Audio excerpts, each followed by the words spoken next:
Bienvenue, monte le son pour ne pas en perdre une miette. Est-ce que ça te fait plaisir d'avoir des feedbacks enthousiastes de tes clients? J'imagine que oui, moi ça m'amuse parce que j'en ai reçu un la semaine dernière qui était bien en phase là, avec cette série de vidéos sur les démos. Il est enregistré sur le téléphone que j'utilise pour faire la vidéo, du coup je l'ai recopié. Alors ça donne ça. Je viens de faire un rendez-vous COMEX, donc un rendez-vous au comité de direction, et j'ai fait de la conversation de vente de ouf. Merci de nous avoir fait mettre les démos à la poubelle, point d'exclamation. Deux mots sur ce contexte, c'est un client, c'est une boîte de conseil, oui, une boîte de conseil spécialisée, c'est un des cofondateurs qui m'envoie ça, et au début de l'année, pour la faire courte, hein, il y avait une personne qui vendait dans la boîte, et c'était lui, et il vendait systématiquement grâce à une démo.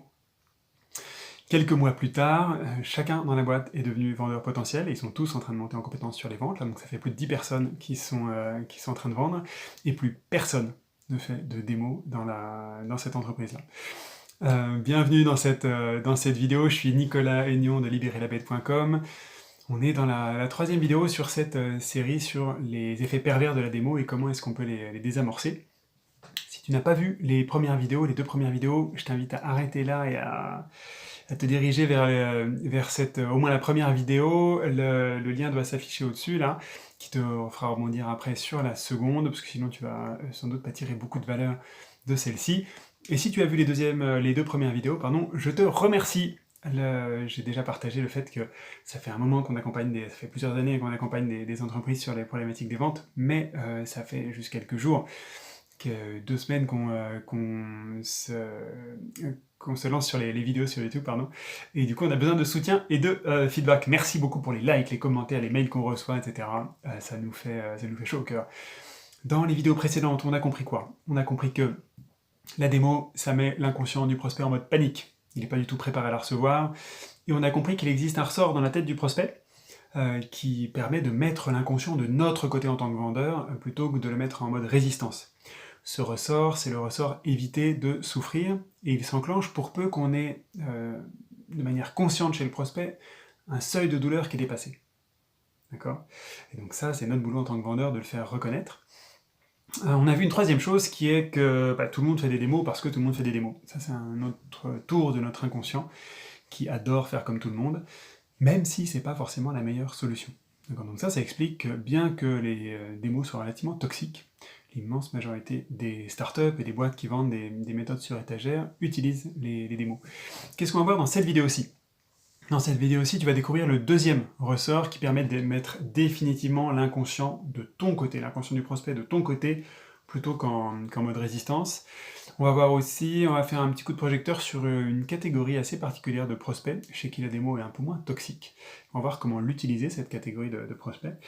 Et puis enfin, il y aura une petite surprise à la fin de la vidéo, un petit cadeau que je t'ai préparé. On a parlé de ton prospect la dernière fois, et je sais pas si tu te souviens, mais je t'avais fait remarquer que dans son quotidien, ton prospect change ses habitudes assez régulièrement. Si on regarde sa vie privée, sans doute qu'il s'est mis en couple, sans doute peut-être qu'il a eu des enfants, qu'il a aménagé dans un appartement, qu'il a acheté une voiture, qu'il a peut-être même changé de voiture, changé d'appartement, etc. Ça veut dire qu'il est capable de changer. Et si on regarde ces changements-là de plus près, dont je viens de te parler, il n'y en a aucun qui est lié à une douleur particulière. Donc ça veut dire qu'il existe effectivement un deuxième ressort qui permet de changer et qui n'est pas spécialement lié à la douleur. Ce ressort, c'est vrai dans la sphère privée et c'est vrai dans la sphère professionnelle, il s'appelle aller vers, comme aller vers une perspective qui est plus sympathique, aller vers une nouvelle vie, entre guillemets, aller vers peut-être même une routine, ça c'est l'idéal, parce que l'inconscient il adore les routines, du coup il adore se projeter dans une nouvelle routine. Retenons cette notion de nouvelle vie là. Pour que tu comprennes un peu les choses, avant que ton prospect achète ton produit, il a besoin non seulement de se décoller de sa situation initiale, ça c'est le ressort douleur, il a besoin d'acheter une nouvelle expérience, une nouvelle vie qui serait déjà très sympathique, mais sans savoir les tenants et aboutissants de ton produit par rapport à cette nouvelle vie. Il a besoin de l'acheter, cette nouvelle vie. D'accord? Ça, comment est-ce qu'on fait? Bon, on va éviter de lui mettre sous le nez une démo qui est une espèce d'ersatz de nouvelle vie, qui est une espèce de photomontage dans lequel on lui fait croire que ça pourrait ressembler à ça. Non, il n'y a pas besoin de ça en fait. C'est beaucoup plus simple. Il n'y a rien de technique à faire. il va falloir lui raconter une histoire. C'est-à-dire que pour qu'il achète cette nouvelle vie, il a besoin de s'immerger dedans, il a besoin de se projeter. Et pour le projeter, l'outil le plus puissant dont on dispose, c'est une histoire. Alors, cette histoire, elle va avoir plusieurs ingrédients. Elle va avoir des protagonistes. Lui sera sans doute un protagoniste en tant que décideur, et puis on aura du coup sans doute les autres personnes, les personnes qui vont utiliser le produit à terme, les personnes qui vont participer à sa mise en place, etc. On va avoir des situations très précises auxquelles on va se raccrocher, qui sont sans doute les situations dans lesquelles aujourd'hui les personnes auxquelles tu parles sont en situation de douleur. Donc ça peut être par exemple, je sais pas moi, pour un manager, c'est la préparation de son point du lundi matin où il doit orienter le travail de son équipe, et puis aujourd'hui il est complètement démuni pour savoir comment collecter les bonnes informations pour orienter le travail. Donc on va utiliser cet événement qui est la préparation de son point du lundi matin. Ça c'est le deuxième ingrédient. Et le troisième ingrédient, c'est de lui faire percevoir le super pouvoir qui serait sympathique dans cette nouvelle vie. Le super pouvoir, ça va être par exemple de collecter l'information en quelques secondes, plutôt qu'en 15 coups de fil.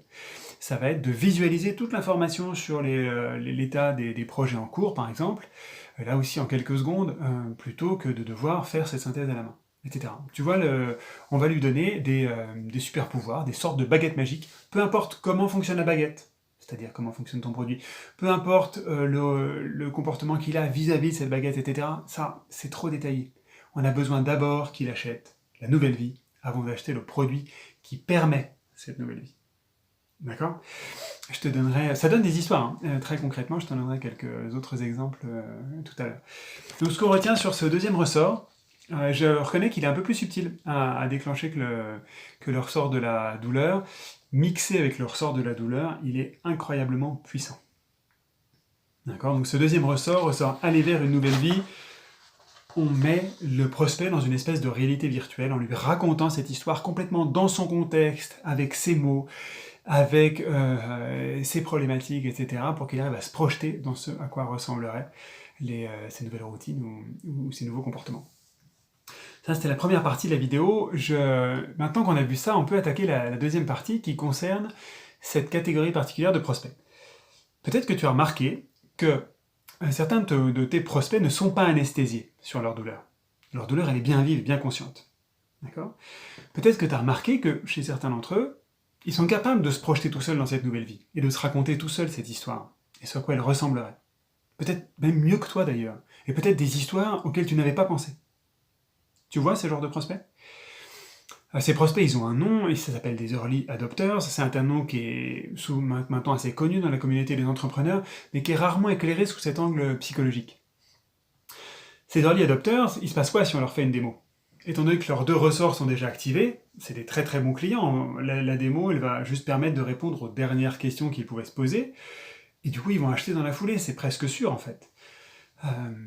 Et pourtant on va pas leur faire de démo. On va pas leur faire de démo pour plusieurs raisons.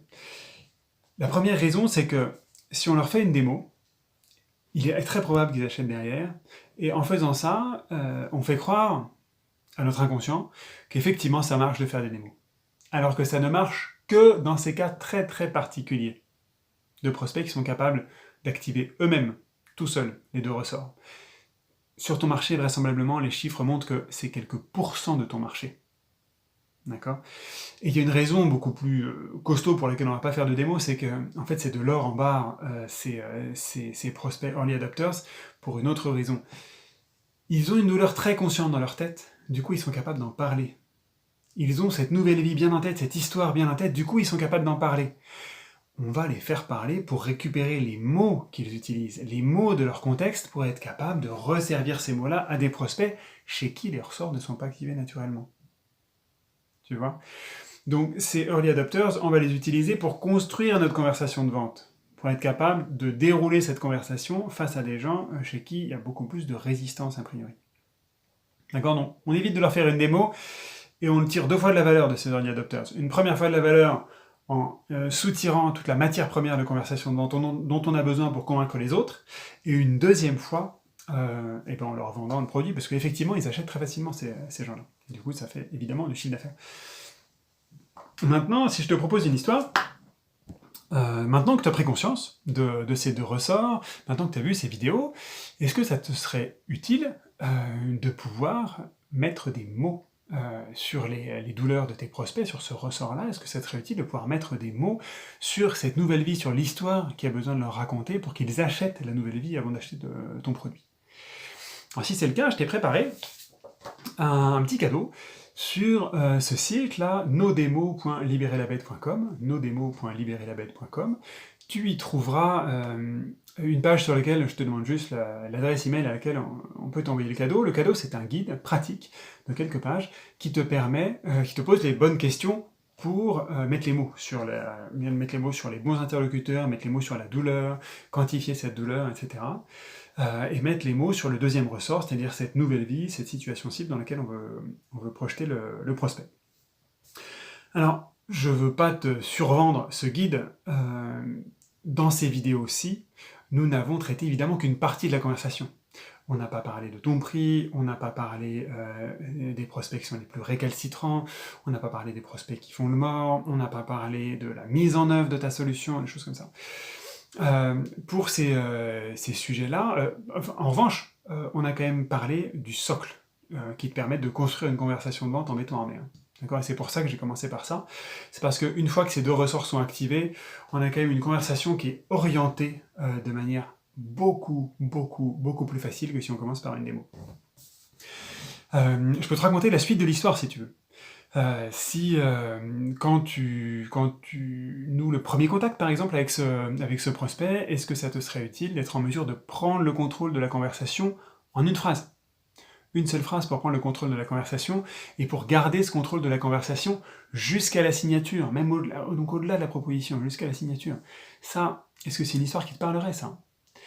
Un peu plus loin dans la conversation de vente, est-ce que ça te serait utile, par exemple, de pouvoir raffiner au fur et à mesure les mots que tu utilises pour faire émerger cette douleur, pour faire émerger cette nouvelle vie du prospect, pour être en mesure, du coup, de capter son attention et d'enclencher ses ressorts le plus rapidement possible. C'est-à-dire concrètement, de lui faire percevoir la valeur de ton produit sans lui montrer ton produit le plus rapidement possible. Est-ce que ça serait utile? Un cran plus loin, au moment de proposer ton prix, est-ce que ça serait utile que en fait, le prospect soit déjà convaincu à 99% qu'il doit acheter? Encore un cran plus loin, peut-être que tu es confronté à des prospects qui demandent des discounts. C'est assez classique. Il y a des prospects chez qui c'est réflexe. Quel que soit le prix, cher, pas cher, ils se posent même pas la question, boum, discount. Face à un prospect qui demande un discount, est-ce que ça serait utile de savoir comment, et puis de pouvoir l'activer, d'activer des techniques qui permettent non seulement d'obtenir plus de ton prospect, mais sans rien céder sur le prix, tu vois. Ça, c'est la suite de l'histoire. Si cette suite de l'histoire résonne, je te recommande d'aller sur ce deuxième site, qui s'appelle vendre.libérerlabête.com, vendre.libérerlabête.com, libérerlabête.com. Là, tu trouveras un récapitulatif de ces histoires. Tu trouveras un récapitulatif des douleurs dans lesquelles nos prospects se reconnaissent habituellement, et puis un récapitulatif de l'histoire, de la nouvelle vie qu'on propose aux personnes qu'on accompagne. Puis tu trouveras aussi une opportunité. Et comme toutes les opportunités, évidemment, ceux qui se décident vite, eh bien, ont des meilleures conditions que ceux qui se décident pas vite. Et puis, comme toutes les opportunités, il y a un moment où la porte se ferme. Voilà. Et donc ça, tu verras ça sur ce site, vendre.libérerlabête.com.